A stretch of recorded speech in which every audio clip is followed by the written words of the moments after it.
everybody, welcome to the show, the Court of Public Opinion from the garage. It's a working garage, you know, it's not terribly tidy. Pete and I might take you around. We could do that, couldn't we, Pete? Just basically walk the camera around and show you. We might try and avoid the mess. But as I say, it's a working garage, it's hardly a television studio, yet we've got some basic lighting and no makeup, no sound people, no lighting people. There is Peter Clayton behind the camera, and he does his miracle stuff, and I sit in my nice old, what do you call it, Chesterfield chair, which I got. I think somebody was going to throw this away. It's a lovely old thing. Yeah, it's got wear and tear on it, but it's like everything in this garage. Everything in this garage has been thrown away by somebody at least twice, including me. I think I've been thrown away more than twice. But what's it matter? It doesn't matter. Now, before we get into the stuff of the day, March the 30th. Some of the anniversaries of the day. Oh, lordy, lordy. March 30, 1858. The pencil. No, the pencil wasn't invented, but the pencil with the attached eraser. What a clever idea. Putting a rubber on the end of the pencil. Gee whiz. Patented by Hyman L. Lipman of Philadelphia. He would have made a lot of money out of that, I would think, I would hope. He's like the bloke who put the wheels on luggage. Somebody had that staring in the face forever, and nobody thought, oh, somebody thought, well, let's put some wheels on the luggage. Very good idea. 2002, Queen Elizabeth, the Queen Mother, dies at 101 years old. The British consort of King George, the Queen Mother, after his death, dies at 101. Lovely, lovely lady. Dignified. Personified. Dignified. Really, to me? 1981, US President Ronald Reagan is shot and wounded in an assassination attempt by John Hinckley. 3 others were also wounded. He is memorably recorded speaking to Nancy from the car as they rushed him to hospital. And he said, Nancy, I forgot to duck. Oh dear. We could do a whole program on gun culture in the United States, but it's not, I don't think, anything to do too much with gun culture. Seems to me to be a lot to do with mental health. But you don't want to mix the two. You don't want to mix available guns with people who are totally unstable. As I say, a whole program in that. Ether is used as an anaesthetic for the first time by Dr. Crawford Long in Georgia in 1842. Civil War was in 1861, and God, what happened in the Civil War without anaesthetics? Gee whiz, that was a terrible, terrible time. I don't know why they weren't used. If ether had been discovered and used in that practical sense at that time so many years before. What else can I tell you? Warren Beatty, American actor. Bonnie and Clyde, Shampoo, Dick Tracy. Dick Tracy was a silly movie, and God knows why he did that. Born in Richmond, Virginia, brother of Shirley MacLaine and the husband of Annette Bening. He remained as a bachelor for many, many years, but she finally got him, or somebody finally got him, but he was born this day in 1937. Warren Beatty. Alaska was purchased. Now there's the real estate deal of a lifetime. US buys Alaska from Russia for $7,200,000. That is $109 million in today's money. But what they bought it for was roughly 2 cents an acre. 2 cents an acre. And they didn't even count the gold. Way up north, 1867 was the year. Big Sam left Seattle in the year of 91. North to Alaska. The song is great. Johnny Horton did the song. It was a movie. I think John Wayne was in the movie, North to Alaska. What else can I tell you? Anna Sewell, English author. She wrote Black Beauty, which was a wonderful story. Black Beauty. She was born in Great Yarmouth in Norfolk. She died in 1878, but born this day, 1820. The first flight of an Australian CAC, or what it was a Wirraway military aircraft in Australia. 1939. This was back when we made our own aeroplanes, ladies and gentlemen. We made everything. Everything. 2040 BC is recorded as the first passing of Halley's Comet. The first passing of Earth by Halley's Comet. 240 BC. Celine Dion, Canadian singer, My Heart Will Go On, The Power of Love, 1968. Tell Him was another song that she sang. I don't think that was maybe it was a cover version of the original Tell Him by the Exciters. Do you remember that? Rolf Harris, Australian-born comedian, actor, painter, songwriter, time a kangaroo down sport, television personality, convicted sex offender, born in Western Australia. He's 93 years old. He was born in 1930. Richard Branson is knighted by the then Prince Charles for services to entrepreneurship at Buckingham Palace in 2000. Vincent van Gogh. I've never known whether it's Van Gogh or Van Gogh. It doesn't really matter. The Dutch painter and pioneer of Expressionism. And I see if there's anything on the other page that's worth reporting to you. Faith is telling me that I can't go there for some reason. Oh, Piers Morgan, 1965, English newspaper editor and TV personality, Daily Mirror, CNN, was born, 1965. It is reported Rupert Murdoch paid him $4 million a year to go over and work with Fox in the US. And that included some work here in Australia. Rupert, what were you thinking? There's nothing extraordinary about that bloke. Certainly not worth $4 million a year, in my humble opinion. Inflation in Australia has fallen. This is for the second month in a row, thank God. It's down to 6.8%, which certainly will take the pressure off the Reserve Bank Board to lift the interest rates when they meet in a few days' time to make a decision. But it goes to show that the RBA, the Reserve Bank Board, is in fact making the right decisions. Their strategy is working, in other words. A warning about puppies. I don't know if you've got a puppy.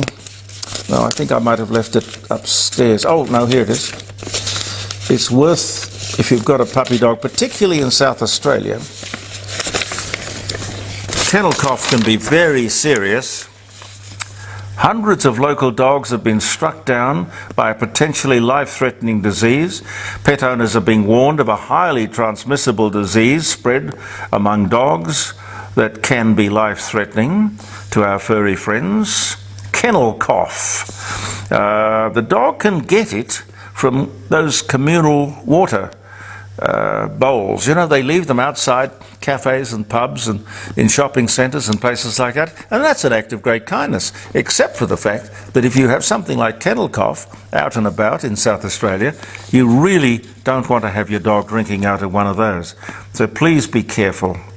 Infected dogs often spread the disease before they even start coughing, even show any symptoms at all. It's a terrible thing and can be fatal if you don't get on it very, very quickly. The federal government has a bill before the House to earmark $500 million for affordable and social housing. Now, the idea is that Canberra would invest, when I say Canberra, silly me, we, the people, the taxpayers, we would invest $10 billion in the stock market, sort of a future fund, which may produce $500 million a year in dividends. These things, there are no guarantees, you know. Over 5 years, it could produce 30,000 affordable homes. Now, this is a case of the good giving away or giving way to the perfect. You throw the good out, searching for the perfect. The Greens say no. What they want is $5 billion a year to be spent on building houses. It sounds to me like a figure that they've pulled out of thin air. Even if you could spend $5 billion on social housing, housing trust, housing commission, is that a good idea? Is it? I ask you the question. I have an open mind to a degree. Throw the publicly funded example of Aboriginal housing up, and you get some idea of my concern, and I'm sure other people's concern as well. We build thousands of houses for Aboriginals through various Aboriginal funded housing people, organisations, collectives, that sort of thing. You get my drift, I'm sure. They are trashed within 10 minutes. And I haven't seen it, but I have had people on my radio programs over the years to explain to me almost in tears what goes on in the outback of Australia with this free housing that Aboriginal people don't want. Somebody thinks it's a good idea, but not the Aboriginals. You know, they tear the doors off and chop them up for firewood and burn them in the middle of the living room. And Toyota Land Cruisers, and they run out of petrol and they just leave them in the middle of the desert. Now, I don't think it's apocryphal, those stories. Too many people who spend time in the outback have told me about all of this. It's a scandal, if it's true. If it's true. I tend to believe that it is. Gets no publicity or public comment. It's not politically correct. And to point these things out, of course, even, is not politically correct. But that's what we do here in the court of public opinion. When something like $5 billion is wasted and achieves nothing, it has to be talked about. Has to be. In New Zealand, the Labour government promised to build, I think it was 1 million houses. Something like 1 million houses for people who couldn't afford a roof over their heads. Well, that didn't work. Didn't work. There is a living, breathing example of what not to do. A shocking failure. I would believe in socialism if it did. But it doesn't. You've got to go to the cause of the problem. Why are so many people homeless? The cause. Fix the cause. You know, if you don't fix the cause, you're like a dog chasing its tail.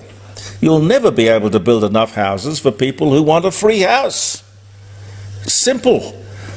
I think people value what they have worked for, what they have been striving for.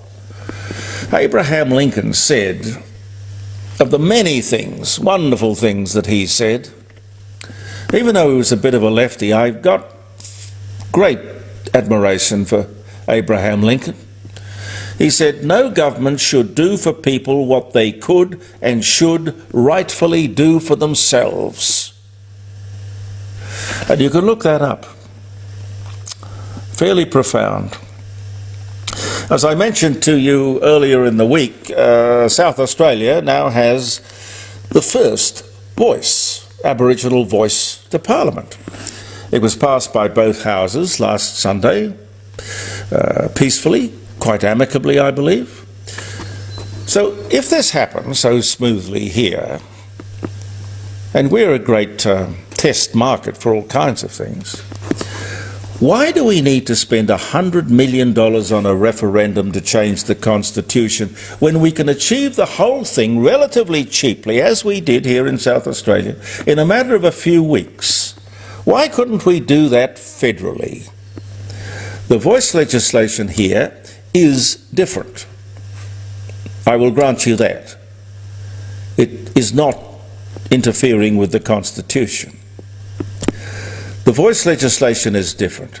It says the government is not bound, I'll just get the words right here, the government is not bound by the advice that it may be given by the voice, and a future government can remove it altogether.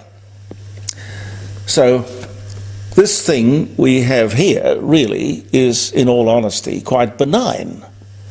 It's a token. It's a piece of public relations or race relations. A gesture. Pretty much means nothing.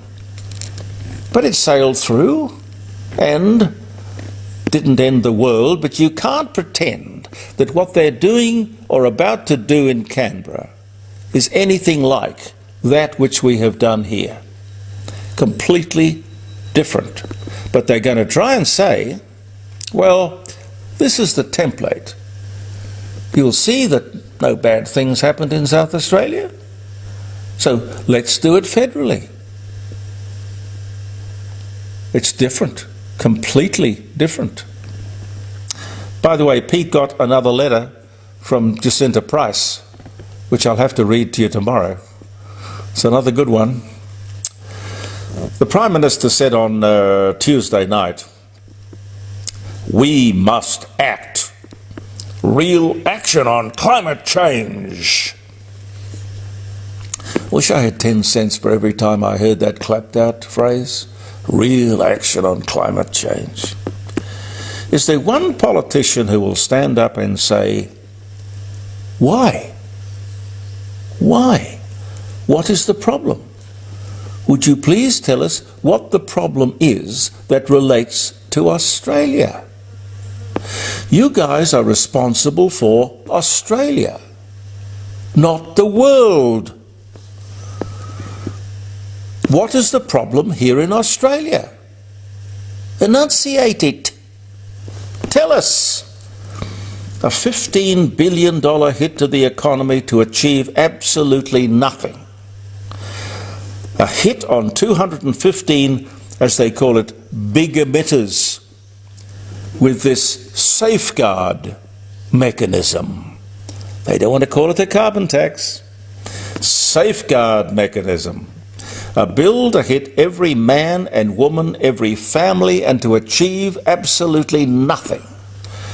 There is no evidence that CO2 does any harm. If there is, please show me. Send me the reference. Tell me. CO2. Show it to me. While China is opening 2 new coal-fired power stations every week, this climate thing, ladies and gentlemen, is a scam. It's a con. The Labor Party is a fraud. I don't know about generally, but certainly on this subject. 215 of our most profitable businesses will be hit with this new tax. Safeguard mechanism. No one else in the world is doing this. Business is being bullied into thinking that certainty is a good thing. Certain disaster is a good thing? Please tell me. This is the Stockholm Syndrome, writ large. We are hostage to these mindless thugs in Canberra. Others can benefit from our natural resources, but we can't. We can't. Australia, 1.3% of global emissions. These idiots will bankrupt this country to achieve nothing, but why? Why? There is no climate crisis. No climate emergency. It is nonsense. They're working on the basis if you tell a lie often enough, people will believe it. Or enough people will believe it. Where is the trade union movement with all of this? Jobs will go, never to return. Socialism and communism, Labour and the Greens. They must be held responsible for this fraud. And if I'm still alive and still able to talk to you in this situation or in some other medium, I will be reminding them every single day of the week. Every electricity bill, every job lost, every bankruptcy. Remember, these 215 big emitters are big employers. They produce big wealth, big opportunity. All this tax is going to do is to produce big trouble. Capital is mobile. We are alone in this climate nonsense.